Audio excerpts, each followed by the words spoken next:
Welcome back to Project Zomboid. This is the day after our initial raid into that apartment complex, and we're getting ready for the next round. I went to bed a little bit early because Shonda was getting kind of tired, but now we're awake at 4 in the morning, which is actually something I do sometimes, is just like, I'll build up a massive sleep deficit, and I'll go to bed early, kind of by accident, and then wake up at some dumb time in the middle of the night. So I guess we can just use this time before we head out to try to make ourselves a healthy breakfast. One of the problems we have is that we are running a little bit low. Oh, there's my chips. Running a little bit low on food, at least, to my liking. But let's see if there is something that we can make with this frying pan. Oh, yeah, I forgot we still had some rat meat. Okay, we're having some rodent meat stir fry with lime. That sounds great. What else can we get in there? Let's see here. Can we put chickpeas in it? We can put ramen noodles in it. Let's put some ramen noodles in there. I would say peanut butter, but peanut butter is really valuable. It's really valuable bait. Can we put some beef jerky in there? Yes, we can. So this is like horrifying college student meal here. Peanuts, again, also pretty valuable. Let's get some margarine in there. But yeah, you see, my cooking options are just a little bit limited. I do have some edible food in here, but a lot of it is, not appropriate for a stir fry. Like ham slices, apparently, you can't put those in a stir fry. So, I don't know, I guess I could open some canned corned beef, put that in there. I'll be running low on some stuff, but yeah, let's put some corned beef in there.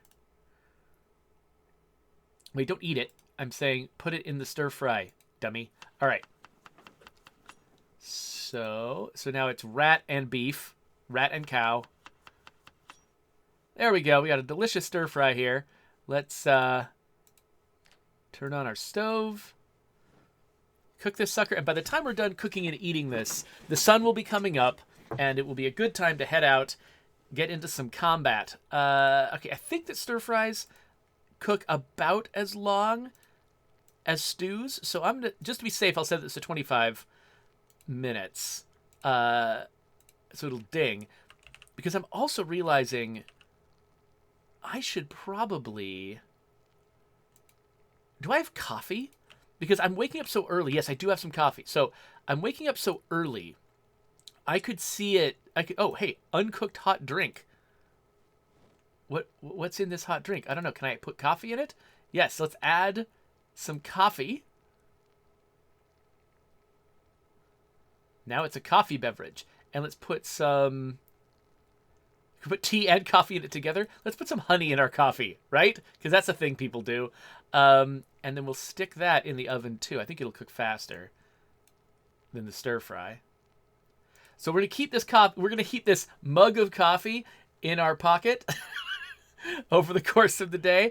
And if we hit a point where the zombies are like we can't just leave, but we're really tired, and fighting the zombies would be a bad idea, being really tired. Oh, good timing. All right, then we can drink some coffee, keep ourselves awake. So we're gonna hold on to this coffee. We're gonna keep it in our duffel bag. I'm just imagining maybe we've improvised some kind of lid that we put on the mug. I don't know. Oh. We'll grab this. Turn off the oven. Always turn off the oven. All right. Rat stir fry. Let's have some.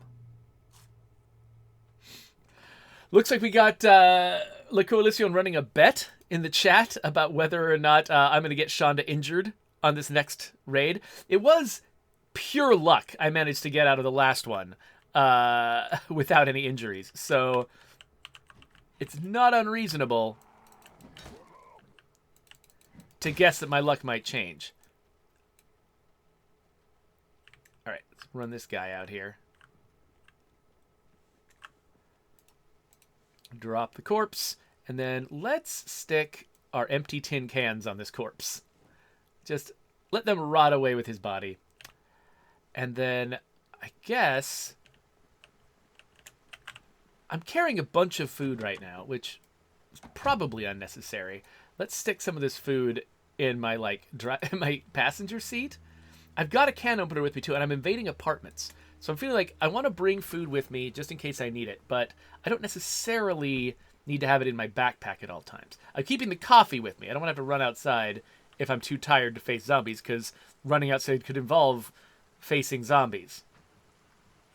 All right, so let's start the engine. And let's hit the road. Wait, Orthouse is saying, what? Have I done something wrong?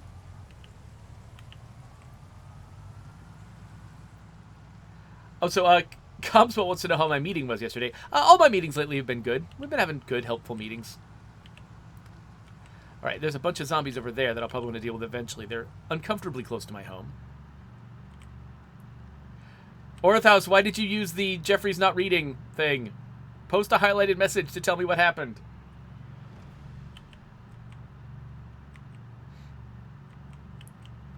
Alright. So now, the door that I've been using is off its hinges. Because this entire situation is unhinged. Okay, I saw one zombie wandering this direction. Hey! Hey, you. Hey. Hey! Hey! Come here! I want to murder you! Come here! Take that! There you go. Oh, he's got a screwdriver. I don't need a screwdriver. Okay. So, this could actually be boring. Maybe, coincidentally... Oh, nope. We managed to kill all the zombies in there. But no, we did not. That's like covered in dried blood. It's disgusting. Okay, I'm not going to stop to try to deal with zombies' inventories if I can help it. Look at all the flies. So many flies. I'm just going to run around on the bottom floor for a sec. Make sure... Okay, I'm hearing thumps. Okay, bottom floor seems secure. Oh, okay, so Orthouse is... The reason that he was trying to get my attention was because I missed something that Cogs said. Apparently Cogs just requested that I try out the re-release of GoldenEye. That's one that I have not really been paying attention to it. Just I did play GoldenEye back when it was new. Okay, I do not know why my character is... Oh, gosh! My character's scared because my character could sense it. Oh, crap!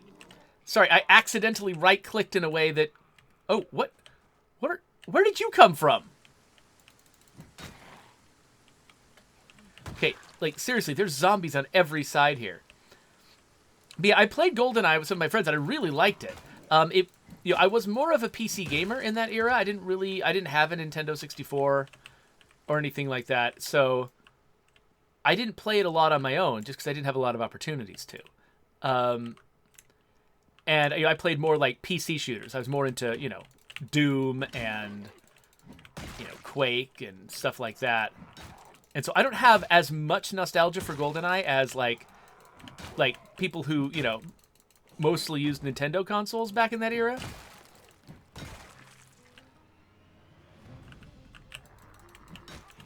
So that means my familiarity with GoldenEye is actually fairly low, considering.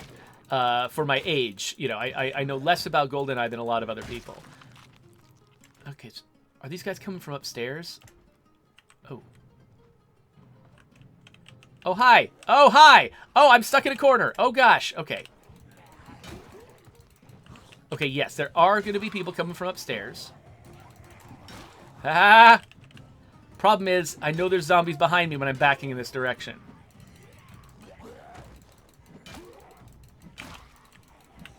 And they're going to notice me. Oh, yep. They're going to notice me sometime. And, okay, so what we're going to do is take this guy out while the others are wandering towards me.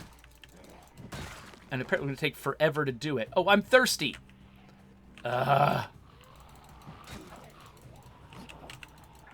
This isn't great. Okay, we're going to try to dodge past all these idiots. All right. Well, we've got to take care of these folks before I can worry about my thirst. So just buck up, Shonda. That one on the ground is weirding me out. Oh, shoot! Oh, crap! Oh, no! Yeah, as long as I keep coming from upstairs, I'm in trouble. Like, I'll never run out of them. Nope. Okay, running up the edge here. Around the guy on the ground. Okay, okay, okay. Okay, at least this way I'm backing away from the stairs. So new zombies who come in here. I'm doing shockingly little damage right now. I'm not sure what my deal is. Maybe it's because I'm thirsty. I would definitely expect these zombies to be dying more often than they currently are.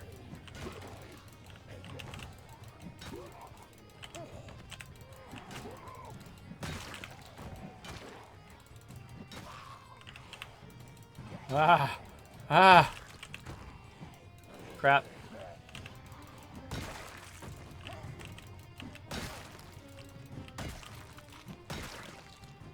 Whew!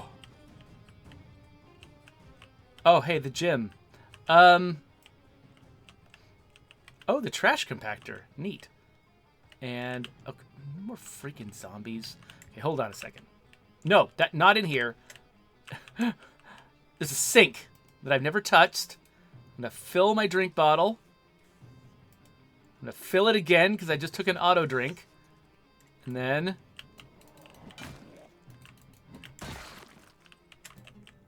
Okay, okay, okay. All right, let's run over here.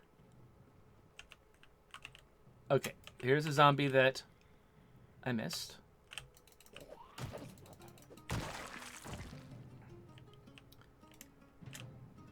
Okay, we've got nobody in here. Sometimes the doors will... Oh, gosh, what? Sometimes the doors will shimmer a little bit just because of, I don't know, just the way the rendering works. And I'll think that they're vibrating like there's a zombie coming out. Okay, my character's... Oh, nope. My character's tired. So we need to find a place where we can take a break.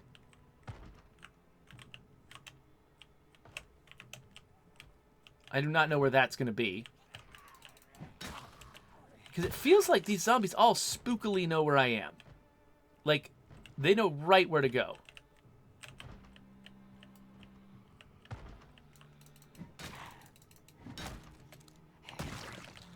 Alright, so I want to...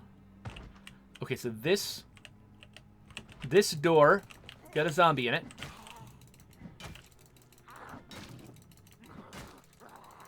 Seriously, I'm hitting the zombie so many times. My character is not in the best shape. Okay. Oh, again, I forgot to bring a nail with me. Did I bring a saw? No. Okay, dang it. I can't... Oh, a gun case. I can't use... Wait, what was this box of? Paper clips. Not helpful. Again, I brought the escape rope, but I keep forgetting to bring some means of attaching the escape rope. So if there's a saw in one of these places, I could use that. Ugh. Yeah, I'm just hearing all of this thumping. Orthos is predicting that Shonda's going to be dead before lunch. Well, we'll have to see. All right, we're hungry, but... Okay, let's drink this pop. That will help with our hunger for a second. Okay, and we are starting to get a little less tired. So I'm thinking we can probably... Oh, hey there. Hey! We can probably make it back out to our car. Oh, hi.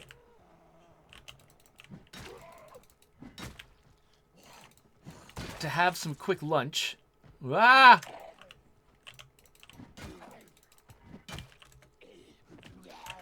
Okay, my character's exhausted again. Okay. Oh, we got some idiots over here.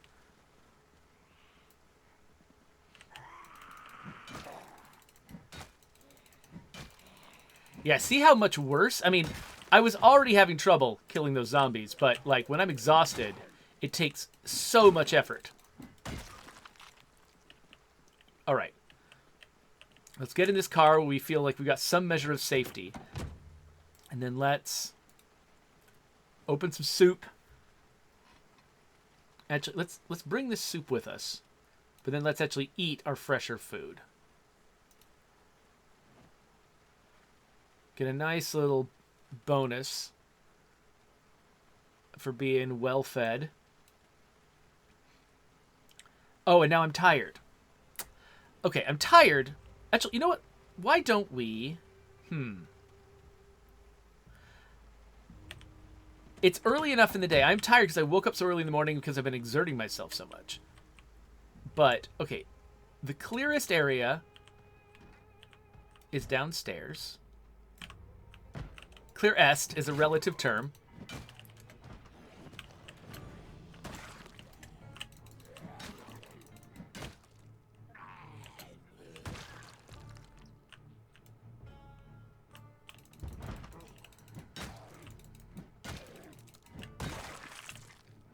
Okay, somebody upstairs knows that I'm here.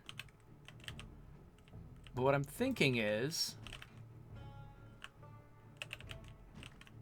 I might, if I close all the doors around me here, I might be able to get just like a small amount of shut-eye. Sort of recharge my character. I'll worry about... Oh! Gosh, no, no, oh wow. I was getting way too casual about that. Way too casual. I didn't get injured, but I mean, I seriously could or even should have there. That was crazy. All right. All right. So I'm going to set my alarm on my watch. There's still zombies coming out. Okay, so it's 10:50 right now. Let's set this for 12. And let's sleep.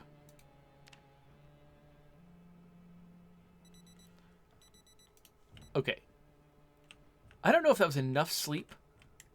Well, let's see. Let's see what a little hour-long catnap does. Oh! Something did find me. Oh, hey, somebody with a crowbar in his back. There's so many bodies. How do I find the crowbar? There it is. All right. And I think I'll... Let's see here. Yeah. All right. So we've got a backup crowbar. That's good. I'm just running up these stairs so I can just charge right into whatever zombie is here. Okay, so going through every single apartment is still going to be a nightmare. But let's at least go up to the upstairs hallway and just see how overrun this place is. Okay, well, there's this guy. But actually... Oh, they're trying to get into that bathroom. I wonder if they heard the encounter that I had upstairs. Wait, how do I... That's not what I meant to do. There we go. Maybe they heard the encounter I had upstairs and thought I was in the bathroom. Okay, I'm still hearing thumps. Oh, hi! Ah! Oh, no! That's not the exit. Ah, okay, okay, okay.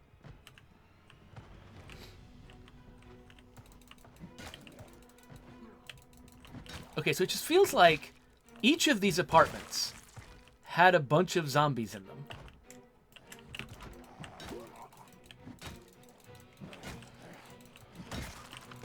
But the doors were closed, and so they were just slowly being meted out to me. The ones that had the easiest time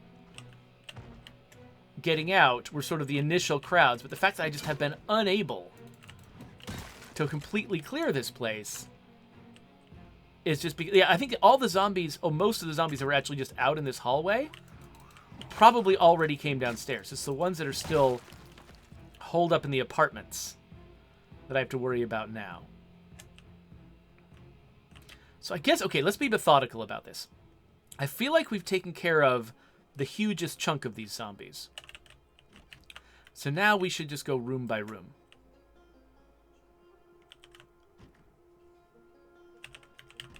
Zombies like to hang out near doors, so I'm usually fairly confident if they're not by the door, they won't be anywhere, but I should double check that.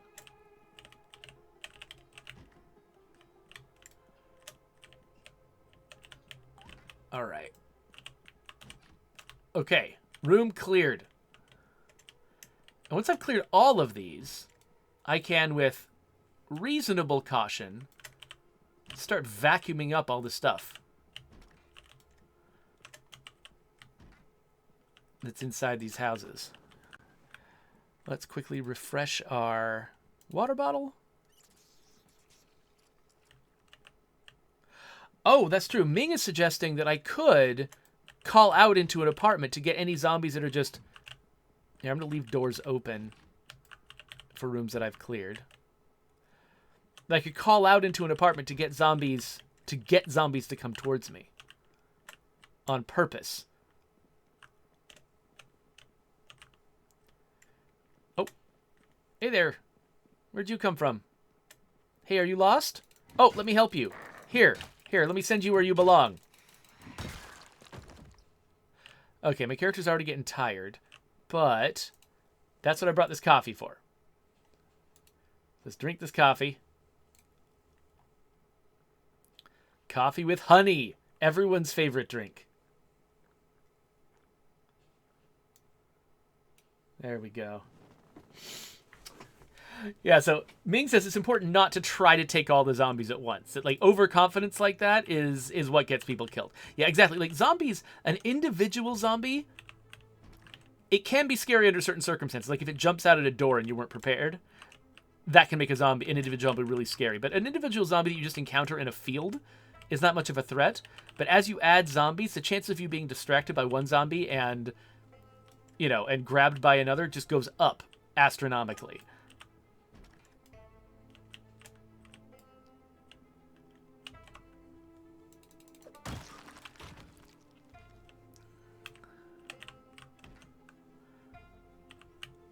So yeah, it's big crowds of zombies where it's like, you're like, oh, I know how to fight these. But no, when it's a crowd, it's a different beast than when it's a single zombie. You're just rolling the dice with whether or not you're going to be distracted or a zombie's going to come at a weird angle or, you know, you're going to barely miss one that you thought you were going to hit. And then you just get nailed.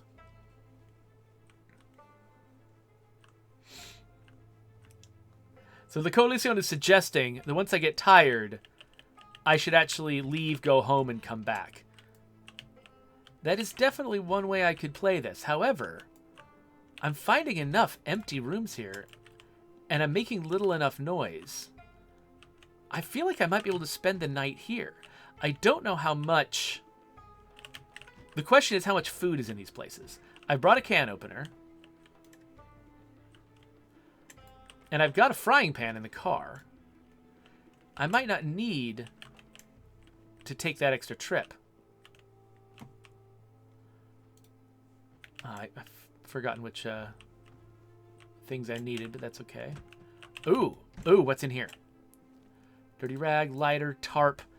Ah, dang it, no saw. I was hoping somebody would have a saw. Well, I'll come back here later. Okay, I'm still hearing those thumps.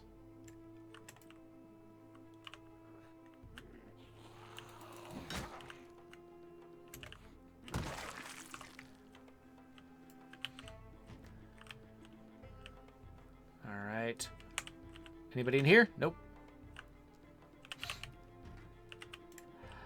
By the way, I realize that this is not... Like, now that we're out of, like, the huge crowds of zombies, this is not the most exciting thing. I mean, I think we all acknowledge that, of course, a zombie could jump out at me at any time while I'm doing this. So there's a little bit of reason to consider this interesting. But if anybody wants to, you know, at me, make a highlighted, make a highlighted comment and ask me, I don't know, is there a question you want me to answer? Or anything like that. That might be a sort of a good use of our time. I wonder why that zombie thought it needed to get into that room.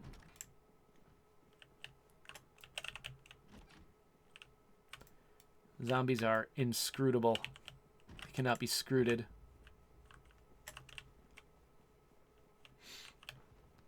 Oh, so Le Coalition says that he actually asked me a State of Decay 2 question a while ago. I think I missed it. Can you repeat it? I have been a little bit distracted, but I'm a little bit less so now. Oh, it's dead. I thought I had left it alive. Did I already do this room?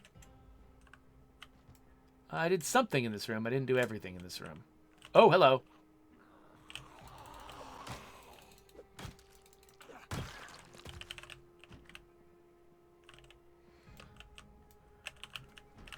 So I'm getting like weird muscle tension in my back, like just the tension of like the physical tension of holding these same keys a lot and same buttons while I'm doing this is affecting me, but also just the nervousness that like any second a zombie could just come around the corner. It helps that the doors on the other stairwell are still closed, so I have less expectation that a zombie is going to attack me from the right than from the left. So I've got a reasonable sense of security there, which means that's why I started from the left and progressed. I mean, started from the right and progressed to the left. It's because I wanted to sort of like progress towards my anticipated zombie direction. Hello? Oh, could this be where a zombie is? Nope. Okay, I'm betting there's a zombie downstairs that I'm hearing.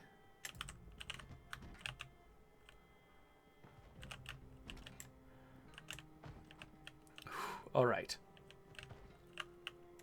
I feel like I just saw... Did I just see a zombie out of the corner of my eye?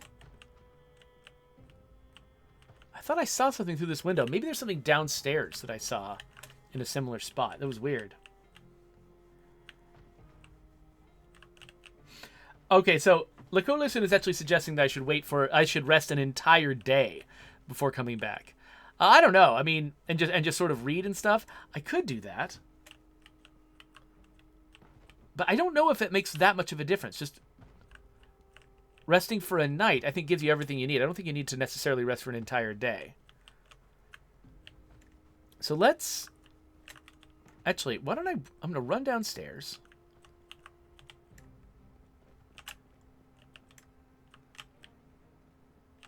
I'm going to grab my food.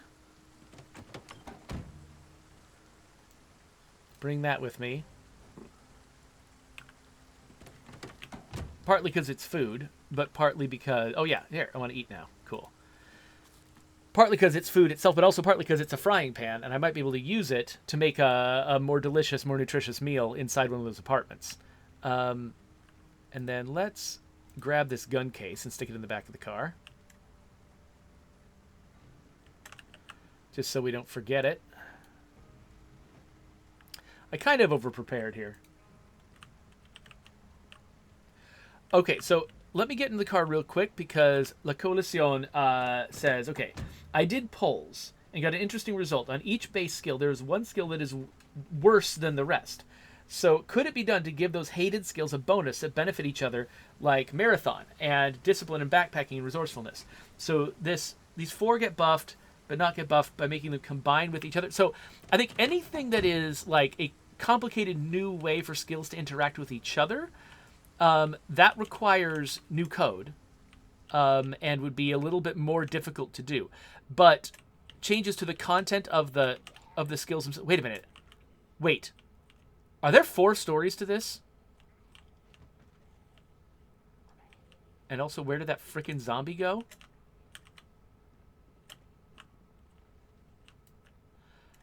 I thought there were 3 stories. Why did I think that? Wait, is this the 4th floor? Let me count.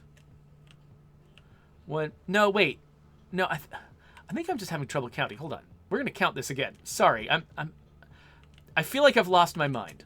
Okay, so we're at the top floor. There's 1 floor below us. There's 2 floors below us. Oh, hi.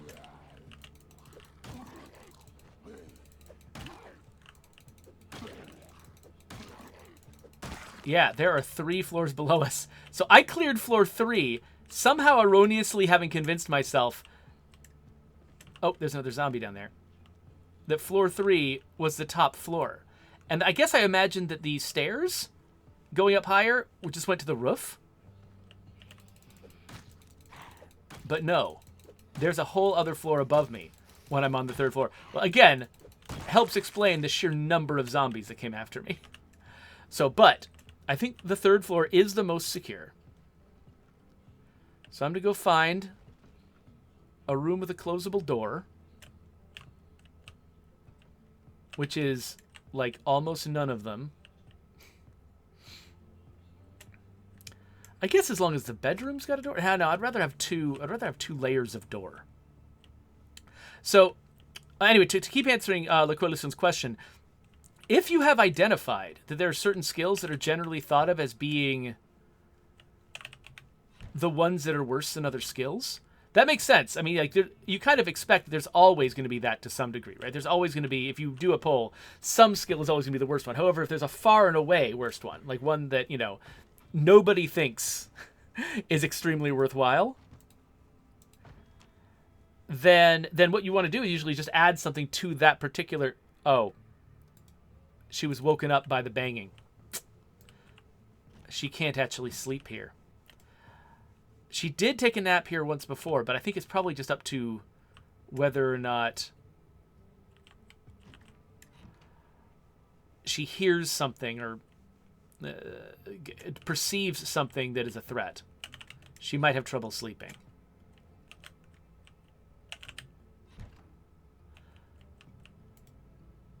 So, wait.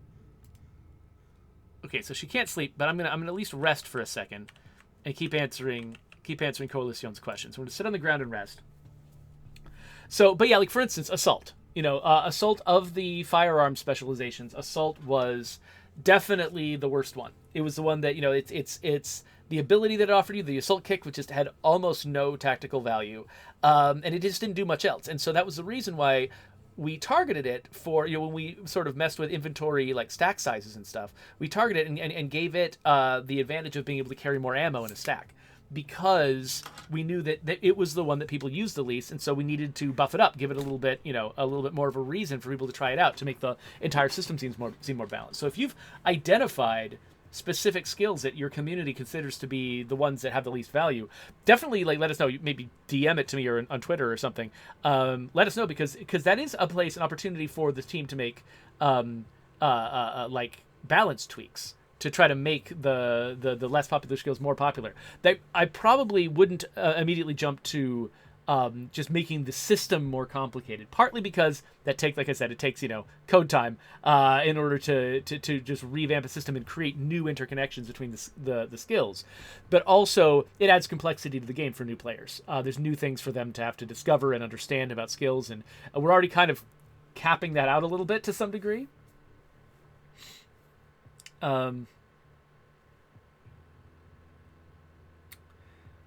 Oh, okay. So you're talking about we're talking about skills complementing each other. You're saying things like the fact that backpacking and resourcefulness both give an extra pocket, which means that people take them together frequently. So you're thinking that we should try to specifically focus on balance tweaks to the less popular skills that give them some kind of synergy with a different skill, so that if there's a popular skill you like, you can go further down that same road by choosing a less popular skill in a different category. That's not unreasonable. That definitely, at least, I mean, I don't think that's necessarily going to be the source of all the good ideas in that area, but that could be a way to think about it. I could totally see that. Red of Cord says, there's one specific aspect of the Infestation update that seems to only receive negative feedback, but when asked about it on the stream on Monday, Joe and Randy said they plan to keep it in. My question is, as a designer, how do you weigh your own opinion on a feature versus feedback you receive from the community? Obviously, sometimes you'll be wrong, but sometimes the audience will be wrong as well. Do you have any wisdom with regard to, you know, when to accept the feedback and when to ignore it? I mean, oh man, it is such a case-by-case thing. It's tough because, yeah, so one of the scenarios you often find yourself in is players will sometimes react to the intentional pressures of a system negatively, and then ask for them not to be there. And occasionally, you know, they'll be identifying like genuine places where, yeah, the game is it pushes them into the area where it's obnoxious, right? And it's not.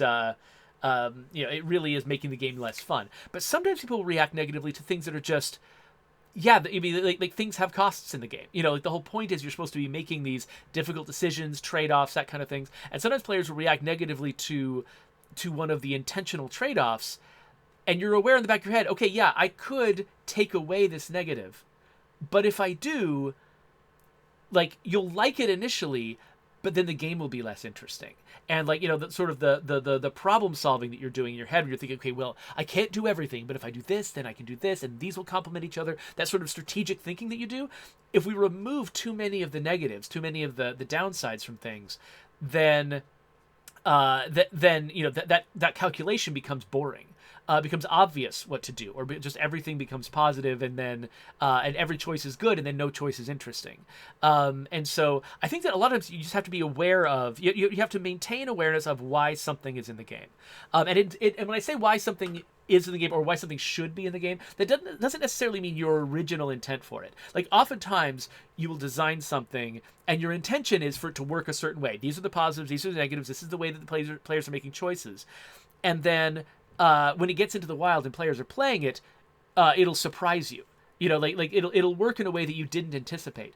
And sometimes the unanticipated thing is bad. It's like they're playing in a way that is harming their experience, and you set it up that way, and you need to fix it. But sometimes you'll actually discover just interesting, unplanned, positive experiences that players are having, where where they like something that you didn't realize was going to work a certain way works in a positive way that makes the game better. And so it's not really, when you're talking about like what the intent or what the value of a feature is, you're not necessarily thinking what is its value, well, like what was my intent with it when I put it in. It's what value does it have to the player today. And so when you're looking at downsides to an experience, you're looking at like negative pressures, things like that, you want to always evaluate it with regard to like, what role is it playing in the player's experience? And is it playing a helpful role? If it's playing a helpful role, then players might not like it when it's happening.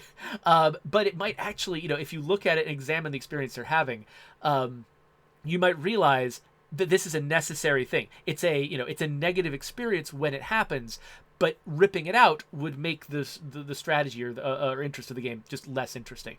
Or there's some other, like it's load bearing, like there's some other thing that would break if you took it away, and you might judge and say this experience isn't great and isn't contributing all that positively itself, but if I removed it, something else would collapse. And so you think of your game design like it's this big structure with everything being interrelated, and you have to try to make sure that you understand to the best of your ability how it's working. How it's working for players, because you as a player are not always going to be, and this applies to me too when I'm playing like other people's games, I'm not always consciously aware of how all the parts of the game are coming together to create the positive experience that I'm having, and so I'm not always dead certain that I know how it works, or when I am certain, sometimes I can be wrong. And that will be true of you too. Sometimes as a player you will think, oh, this is the part of the game that's broken, this is the part of the game I don't like, and I wish they would just change that. I wish they would just remove that. But you're not aware of the fact that actually that is one of the reasons why the game is interesting. And like for instance, a lot of players complain like I wish that I could create my own character in State of Decay 2. And the thing is, the experience of creating your own character, if we did come up with some elaborate way to actually give you access to the traits in the game and let you make a custom character, I'm sure you would enjoy that experience. But I think some of the sense of loss and the sense of anticipated loss for a character you can literally never get back would go away. And so even though the moment of creating a character might be exciting and fun, I think that later on down the line, because the fact that you can't get a particular character back is so intrinsic to the permadeath experience in our game, I think that permadeath would lose its sting, and there would be places where you're less interested and less motivated in the game. And maybe you lose interest in the game and you're not sure why you lost interest, but it could be because we added character creation. And so we just have to be very cautious with that kind of thing. And so, yeah, I don't know about the particular case you're talking about, Ranith Cord. So I can't really, and because I'm not on the State of Decay 2 team, I would feel very uncomfortable sort of commenting on their features and why certain features should or should not be changed. So it could be that in this case, the players you're citing are correct and the things should be changed. And And it's also possible that the team is correct, and those things should not be changed because they're load-bearing.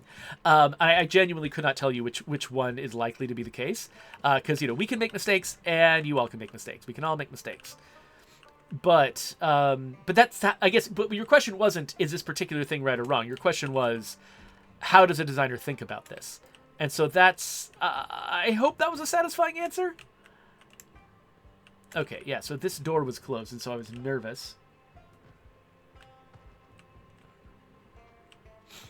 Destructor Brat says I should just pause my game. I mean, I kind of like. I mean, Shonda did need to rest anyway, and I didn't want her to wake up at 3 in the morning, so I didn't want to just put her to bed. So actually having her just sort of sit there and waste a little bit of time was actually kind of good. So that was a good occasion for us to chat. Let me pause for a second though to catch up with the chat. So before I head upstairs, let's see what else we could be talking about. Let's see here. So Airy Twitch asks, is there anything in particular in these apartments? What these apartments have is like 1,000 kitchens. So Shonda is running low on food variety in her house. And so her motivation to come here is there are so many kitchens here. So she's going to bring, like, once we are actually fairly certain we've cleared this of zombies, or mostly cleared it of zombies, she's going to bring a couple duffel bags up here and just fill them up with canned goods. That's the plan. Oh yeah, so Ming was reminding me that I needed to rest. So, and Sata Hotpot says, I actually really appreciate the idea of pre-made characters from the first game. Yeah, so pre-made characters, they do have a little bit of a trade-off, which is you can get them back. If you're willing to start the game over from scratch, you can get those characters back. They're not as irreplaceable through permadeath as procedurally generated characters. But when we have specific characters, we can tell specific stories about them that can be entertaining in a way that procedurally generated stories or player-driven stories can't. There's certain, like, dramatic techniques and things that only work if the audience knows everything about the characters in the situation and the audience doesn't know everything about the characters in the situation. And unfortunately, the kind of storytelling we have to do in State of Decay 2 is the kind where the storyteller, us, doesn't know anything about the characters and doesn't know anything about the situation because everything is so random and player driven. We didn't determine it, and so therefore we don't know what it is, and so we can't use a lot of the techniques that, like, storytellers from more linear games or more linear media, we don't have all the tools that they have. And if you introduce, some more certainty there, if you introduce, specific handmade characters, then you can know the answers to those questions. And you can say, oh, I know secrets about this character that I can slowly reveal. Or I know exactly how this character could react to this. It would be an idiosyncratic way for this particular character to react because of their history and their personality. And so I'll have them have that reaction. It will feel really good to the player to hear this sort of surprising comment from this character and get to know them better. Like, all of those experiences are things that you can't do with a randomly generated character, which limits our ability to do storytelling. And so... That's one of the reasons why having pre-made characters can be really good for a game. The downside is everyone has the same characters. You don't have the same that same sense you get when you're playing State of Decay, and you get a weird character no one else has, and they've got this interesting combination of traits or capabilities, and you're very proud of them. Like, that whole feeling. Oh, I don't have any food in here, but maybe I've got some in this kitchen. That's not a kitchen. What's a kitchen? What is a kitchen, everyone? What is a kitchen? A kitchen is apparently not a place that contains food. Okay, here we go. So let's open this canned chili. As a general rule, I have been trying to feed my characters more. Like, oh yeah, Shonda's already losing weight. She went from 70 to 69 during this particular session. So let's I didn't mean to click half. Dang it. Okay, let's eat the rest of that.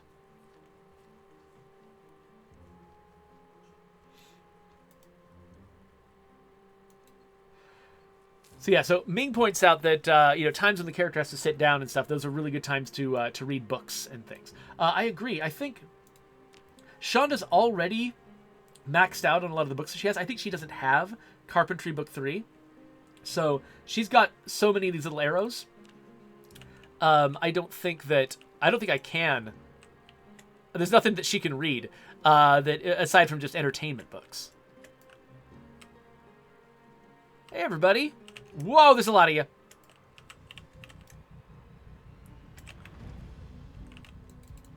Okay, I figured if anybody's going to come out here and make me fight them, I might as well make them all come out. Oh, hey, look at that. The neighbors are coming over to play.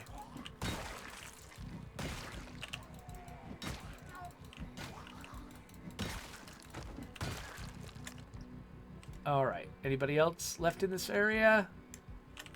Let's go for the open door first. And there could be somebody in the other apartment as well. So I'm going to want to watch my back. Oh, gosh! Hey, I shouted earlier. Why didn't you come after me then? Sneaky zombie. All right.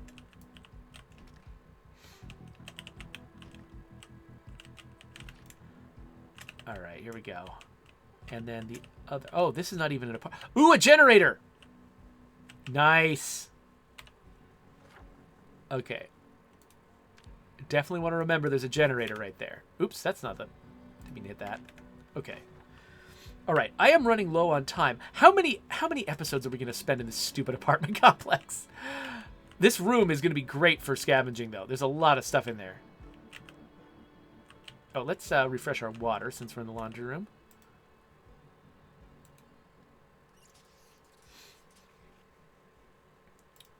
And drink.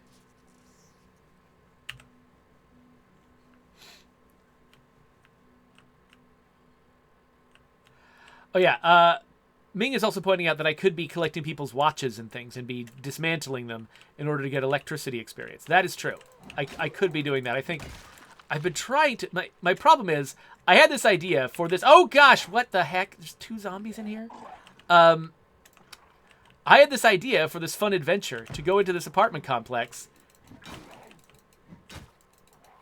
and fight zombies. But I didn't actually think it was going to take like 3 sessions. And that's a lot. Okay, is this zombie coming out? Yes. And so partly I've actually been trying to keep it from taking too much time. By like not, trying to loot all the corpses, not trying to, I figure I can come back and loot corpses later on. I really want to get to the point. I mean, I need to leave pretty soon, but I want to get to the point where we're feeling fairly confident about the zombies in here. By the way, I really appreciate this. This apartment complex really feels like a real apartment complex. Like, the architecture of this place feels pretty dead on to the way that apartments are put together. Like, the level designers, I think, deserve some kudos here for making this place feel very convincing. Like, it feels like they really, whoever worked on this knows something about architecture or, at least layouts of buildings like this. I don't know if they studied them or... Like, if they literally are an expert, like they studied them in school, or if they're like, if they just live in an apartment complex like this and they just looked around and were like, okay, what is this? How does this place fit together? Where are all the doors and the windows? How does a laundry room fit in amongst all the apartments? How do they cram a bunch of apartments together that all have similar but not quite the same layout? And how is that distributed? Like, all of that feels really good in this. All right. Hey there, buddy. Come here. Come here, I got something for you. Look at this. Look, see the end of this stick? Right here? Boom! In your face. You like that? Boom! Ah, take that. Yes. Yes! Okay. You got any friends in here? I haven't heard a thump in a while. It could actually be... Okay, so I've done this room-by-room thing. On the 3rd floor. Right now, I believe I'm on the 4th floor, right? I can't keep track anymore. They should put big numbers on the walls. Just help me remember where the crap I am. Oh, what's going to be in here? Is it going to be a saw? Will there be a saw? Box of screws. No saw. I'll be back for stuff later.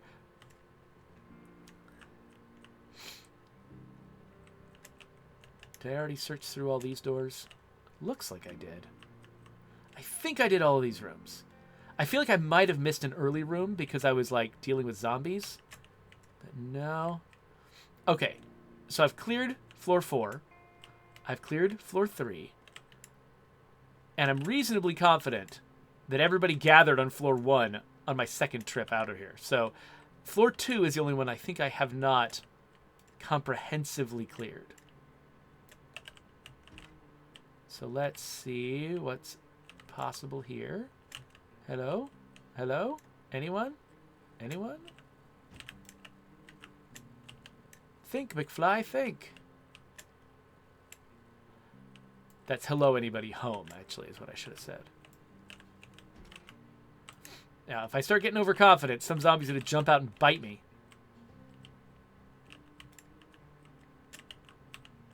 Okay, let me take just a second and catch up with the chat.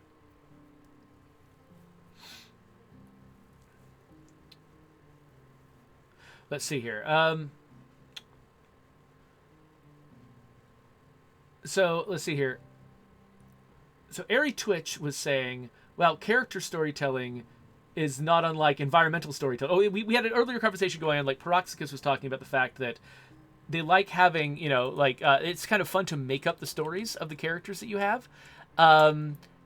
Just sort of like from the way that like their traits come together and stuff like that, like coming up with stories for your people, explaining how they are who they are is a lot of the fun. Airy Twitch is like, oh yeah, that's like character story, kind of like environmental storytelling. You just the same way you find things in the environment that tell a story, you can find things on a character that tell a story. So that was pretty much exactly. I'm so glad that you experienced it that way, Paroxicus, because that is exactly what I hoped for when I was designing that character system. Was I wanted people to see a collection of traits on a character that were randomly, oh crap, that were randomly assigned or procedurally assigned. The difference between randomly and procedurally, by the way, is procedurally means there's a set of rules ensuring that it goes a certain way, and randomly means just whatever. Just toss caution to the wind, anything can happen. And so we say procedurally instead of randomly, because even though there's a certain, definitely, procedural generation depends on randomness. There's definitely randomness in it. We say procedurally because we want to emphasize that it's not just, we just rolled a bunch of random numbers and you've got a character, ta-da. Instead, we want it to be, we want folks to understand that, like, we're following a set of rules to make the characters feel like they work. But yeah, but that was exactly what I had in mind, was I wanted people to look at a set of traits that had never been put together before on a character, see them together and be like, oh, I think I know something about this character. This is a weird and interesting different character that's different from all the other characters that I have because I've told a story about them in my head. And so I'm so glad that that's the experience you had with it, because that was pretty much what I had in mind when I was putting that thing together. And then a lot of the procedural stuff where I was like trying to make rules so that certain traits would like not coincide with other traits. A lot of that was about trying to avoid the situation where you look at a character and while you're thinking about it and while you're like, oh, you're trying to fashion a story about them, I don't want the traits to put an obstacle in your way where you're like, I don't know how a character could be this and that at the same time. Or I can make something up, but I have to do a lot of work to make that make sense. It feels like a mistake. A lot of what I was doing was just trying to avoid those situations and make it so that the procedurally generated characters would always have sort of like a baseline level of believability that then, you know, that doesn't put an obstacle in your way while you are trying to figure out the rest of the details about the character. So let me, Coalition, no, I have not seen the new Puss in Boots movie. Oh, interesting. So Paroxicus, actually, even with the pre-made characters, Paroxicus has been making up stories for them. Like, for instance, imagining that Aunt Fee might have dated Marcus Campbell or something like that. That's, I mean, we didn't say anything against it in the canon, so absolutely, believe what you want about the characters. Like I said in a previous stream, I am all in favor of people deciding whatever they want. As long as we haven't contradicted it in the canon, there's no reason for me to say that some interpretation of the game is not true.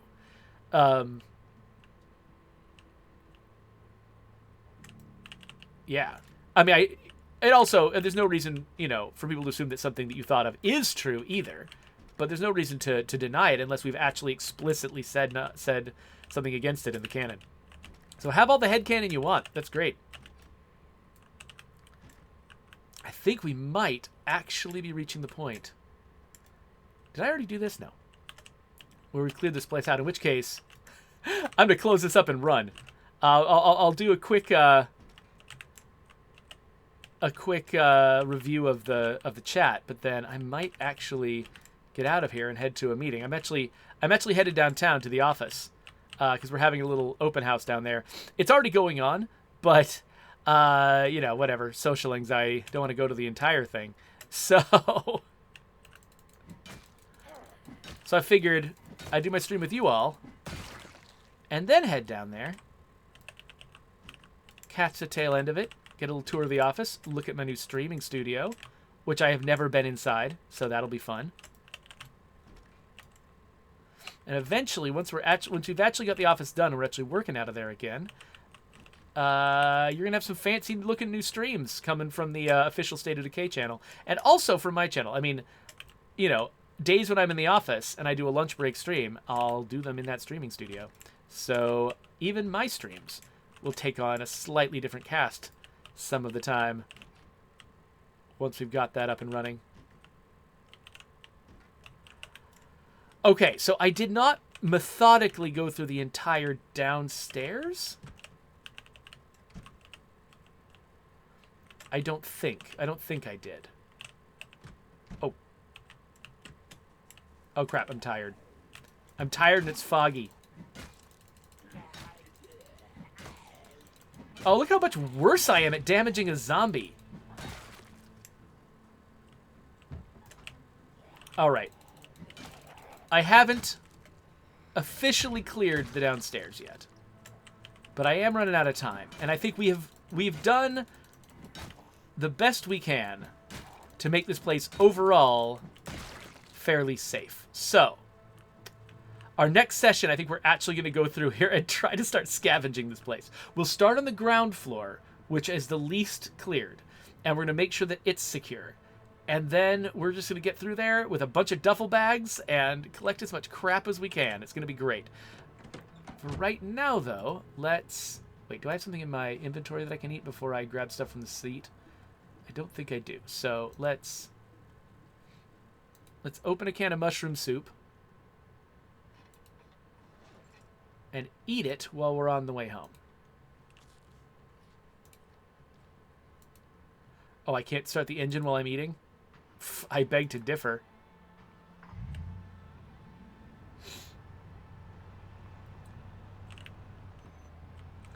So, Lacolician says, I don't like that in State of Decay 2, at the base, a lot of characters they don't really talk to each other. They just shout things at the entire base, just random comments, almost passive-aggressively. That is true. So actually, we did have early plans for a system that would support characters talking to each other, to sort of make the base feel more alive, make them all feel more connected to each other. We just didn't get around to it. We didn't have time to implement it, but it involved things like, a character would be working at like we would try to set up each facility so that not only did it have slots for characters to work at the facility, but also slots for characters to stand near characters who were working at the facility and talk to those characters. So you can still have characters sort of simulate, act like they're working and accomplishing things at those facilities, but then have those same opportunities be chances for characters to be talking, communicating with each other, interacting with each other. Yeah, and I thought there was a lot of potential in that, but we didn't have time to implement something like that. So unfortunately, we didn't. But yeah, let's see here. Ming says, yeah, I always love the little chats between characters, but having them all recorded with voiceover, that would be a little costly, I suppose. Yeah, so that's the thing. Like, we were already kind of breaking the bank with the amount of dialogue that we were recording for our game, because there's like 14 different playable voices. So we had to draw the line somewhere. And so all of the... basically, anytime we added anything to the game that required dialogue, we had to bring 14 or more people into studios, and they're all SAG, which means that there's a certain, if you're going to hire a voice actor at all, according to union rules, you have to hire them for a certain amount of time. And so we would have to save up a certain amount of voice recording that we needed to get done, and then do it all at once to make it cost effective and stuff like that. So it's like, you can't just sort of say, oh, quick little pickup, let's just get the one playable character, that actor, into the studio for a short session, take care of it and get out of here. It's like anytime we added anything to the game that involved characters talking, it had to be multiplied by 14. And that's just it's an order of magnitude larger than what we would do in a typical game with a single protagonist. So yeah, it can be, or like or a very locked down specific set of NPCs that each has their own job. That's just not the case in State of Decay 2. So everything we did with dialogue was just much more expensive. So Mini-chan says, okay, yeah, let's end on Mini-chan's comment about one particular combination of traits. They got used to be a drug dealer and trustworthy. And they just thought that was so odd that they kept that character together. Because, yeah, it's like, as a player, you can come up with a story that makes that work, right? You can say, like, oh yeah, they are a drug dealer. They live on the other side of the law, but their friends can trust them to deliver, and they don't betray the people that they work for. And so yeah, that totally works. But at first blush, you think of drug dealers as they're criminals, and you think of trustworthy people as being law-abiding, and you kind of put those in two separate buckets. And so I could have set up a tag that basically distinguished between law-abiding and non-law-abiding people, and made trustworthy be one of the law-abiding ones, so it would never get matched with drug dealer. But that's one where it's on the borderline. Like, there were some where it's like, it seems like such an obvious contradiction, I had to kill it. But that's one where it's like, it wasn't that hard to make it work in my head. And so like, I kind of want to leave those in whenever we can. Peroxicus says, isn't that Omar from The Wire? Absolutely, that's Omar from The Wire. Yeah. Wow, Coalition says that apparently in the Scarface video game, you could talk to like every single character, have a unique conversation with all of them. That's pretty impressive. That's one of the things where like somebody just like, I don't know how people get that approved financially. Like if somebody's like, yeah, you could talk to every single character. It's not like that was a back of the box feature you could sell the game, but somebody had to approve spending a lot of money to make that true, without getting a universal, a unique selling point for the back of the box. That's hard to do. So it takes a lot of sort of care and attention to craftsmanship on the part of the people making the money decisions to get a feature like that through. So kudos to that team. Anyway, I'm later than I intended to be, so let's get out of here. Here's a subscribe button for YouTube people later on. Here's links to other videos, and hopefully in that video we'll be able to get Shonda back to the apartment complex and strip that thing clean.